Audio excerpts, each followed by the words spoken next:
Sunny Leone আর মিয়া খলিফার ওই ভিডিওগুলো দাও তো, আর সঙ্গে যেন জনি সিংস থাকে।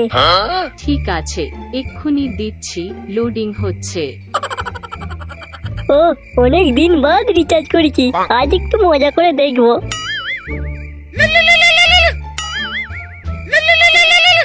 ধর, বালটাকে এখনই ফোন করতে হয়, শান্তিতে কিছু দেখতেও দেবে না।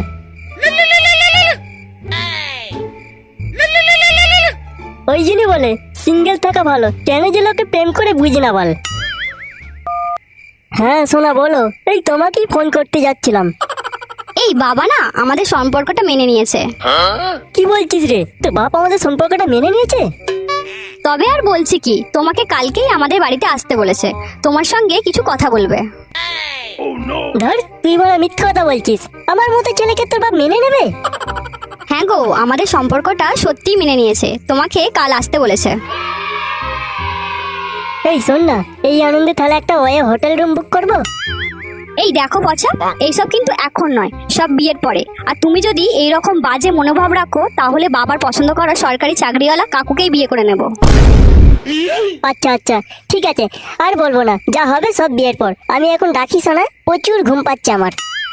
ঘুম পাচ্ছে নাকি খারাপ কিছু মতলব আছে? ধর, কি যে বলিস না, অন্য কিছু মতলব থাকবে কেন?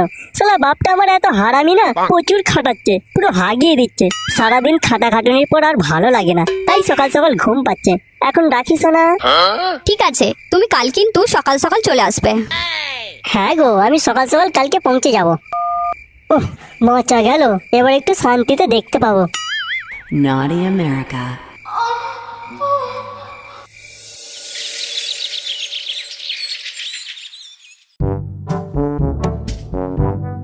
কিরে ভাই পচা, সকাল সকাল নতুন ড্রেস লাগিয়ে কোথায় বেরিয়েছিস?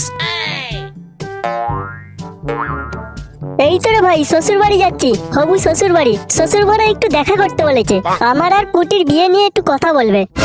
কি, পুটির বাপ তোদের সম্পর্কটা মেনে নিয়েছে? আরে হ্যাঁ রে, এই জন্যই তো আজকে দেখা করতে বলেছে। ভাই আমি বলছি শোন, তুই যাস নিস, ওর বাপ শালা এক নম্বরের হারামির গাছ। তোকে ঘরে ডেকেছে মানে কিছু তো একটা মতলব আছে। কি যে বলিস না তুই, মতলব থাকতে যাবে কেন? না রে ভাই, সত্যি বলছি, লোকটার শালা আমাদের পাড়ার মদনের বউয়ের সঙ্গে চক্কর আছে। একদিন তো শালা ধরা পড়তে পড়তে রয়ে গেছে, শালা পাটবাড়ির ভিতর দিয়ে ছুটেছিল, তাই আর কেউ ধরতে পারিনি। মদন বলতে তোদের পাড়ার যে সেই বাংলা বিক্রি করে তার বউ না? তবে আর বলছি কি, লোকটার বড় সব চরিত্র একদম ভালো নয়। যে পরের বউয়ের সঙ্গে চক্কর চালিয়ে বেড়ায়, সে তার মেয়েকে তোর সঙ্গে বিয়ে দেবে? তুই তো মানে কিছুই করিস না, একটা বেকার ছেলে, সারাদিন খালি পানু দেখিস। ধর, তুই বড় মিথ্যে কথা বলছিস, তোর কথা আমি বিশ্বাস করতে পারছি না। ঠিক আছে, তোকে বিশ্বাস করতে হবে না, তোর পর তুই মারো।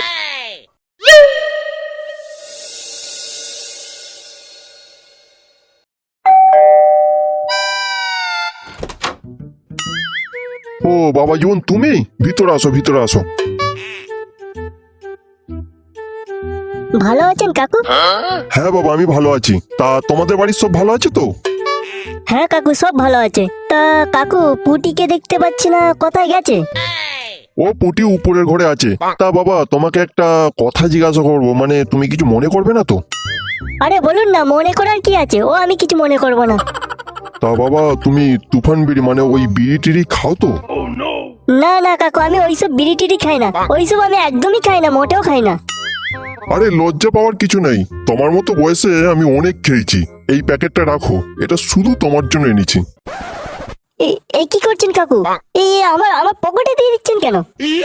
আরে রাখো রাখো, আমি জানি তুমি বিড়ি খাও, আমাকে তুমি নিজের বন্ধুর মতো ভাবতে পারো। তা বাবা, তুমি ড্রিঙ্ক করো তো, মানে ওই মদ টদ খাও তো নাকি? না না কাকু, আমি ওইসব ছাইপাস আমি মোটেও খাই না, ওইসব খাই নাকি? সে কি কথা, আমি তোমার জন্য বাজার থেকে একটা দামি বিদেশি মদ নিয়ে এলাম, এখন খাই না বললে চলবে? নাও এটা রাখো, ও তুমি বাড়িতে গিয়ে খেয়ে নেবে কোনো। তাহলে বাড়িতে নিয়ে যাও বলছেন?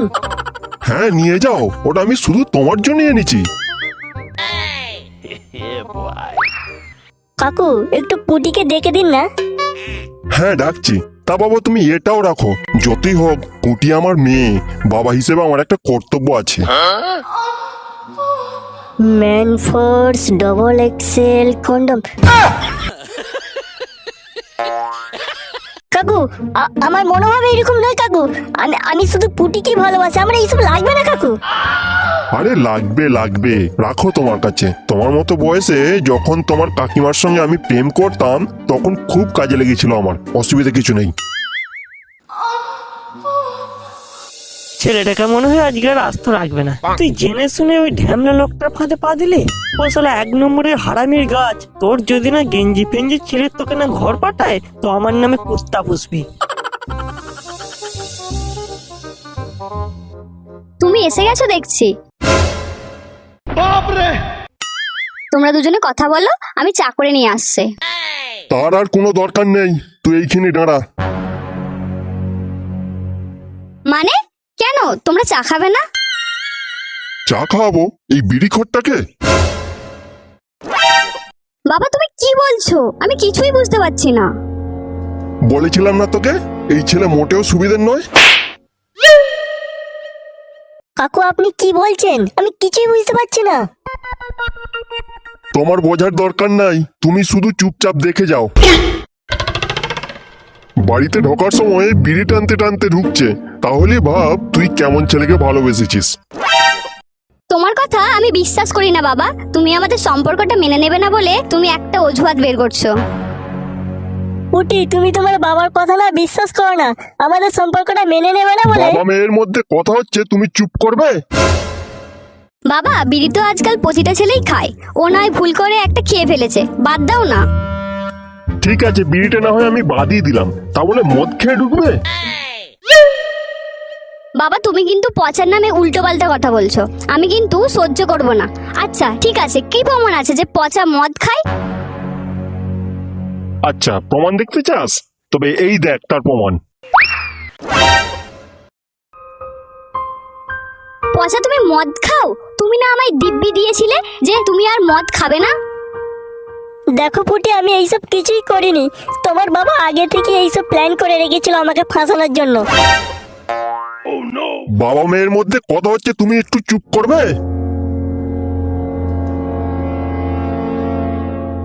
এবার তুই বল, এর পরেও আমি জেনে শুনে এর সঙ্গে তোর বিয়ে দিতে পারি? বাবা আমি বিয়ের পর ওকে ঠিক মানিয়ে নেবো, ওকে ঠিক বুঝিয়ে বলবো ও আর মদ খাবে না। তুমি প্লিজ আমাদের সম্পর্কটা মেনে নাও। ঠিক আছে আমি না হয় মেনে নিলাম, ও মদ খায় বিড়ি খায় তাও আমি মেনে নিলাম। তার মানে এই নয় যে একজন চরিত্রহীনকে আমার জামাই হিসেবে মেনে নেব। পুটি তোমার বাবা সব মিথ্যে কথা বলছে, এইগুলো সব সাজানো গল্প। এই তুমি চুপ করবে? দেখছো না বাবা মেয়ের মধ্যে কথা হচ্ছে? বাবা তুমি কিন্তু পচার নামে বিভিন্ন ধরনের কথা বলছো। পচা আর যাই হোক চরিত্রহীন নয়। চরিত্রহীন নয়? না মোটেও চরিত্রহীন নয়। ঠিক আছে আমি প্রমাণ করে দিচ্ছি ও কতটা খারাপ ছেলে। खत्म। এই দেখ, এর পরেও বলবি চরিত্রহীন নয়? ওর সঙ্গে সম্পর্ক রাখতে চাইবি আর বিয়ে করতে চাইবি ওকে? পুটি তুমি তোমার বাবার কথা বিশ্বাস করো না, এগুলো সবই তোমার বাবার প্ল্যান। থাক, আমি একটা চরিত্রহীন ছেলের মুখ থেকে আর কিছুই শুনতে চাই না। বাবা ঠিকই বলেছিল, গরিবের ছেলের সঙ্গে বড়লোকের মেয়ের কখনোই প্রেম ভালোবাসা হয় না। আমি বাবার দেখা ছেলেকেই বিয়ে করব। আজ থেকে তুমি আমার চোখে মৃত। I hate you, I hate you, I hate you পচা। এই কে আছিস, মালটাকে একটু ঘরের রাস্তা দেখিয়ে দে তো। ঠিক আছে কর্তা মশাই, আমরা এক্ষুনি ওকে জমের দুয়ারে পাঠিয়ে দিচ্ছি।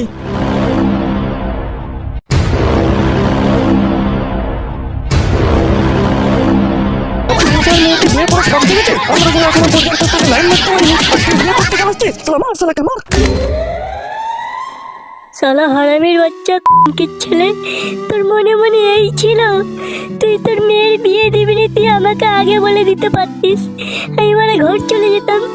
তুই এইভাবে ডেকে নিয়ে এসে আমার পথ মেরে দিলি।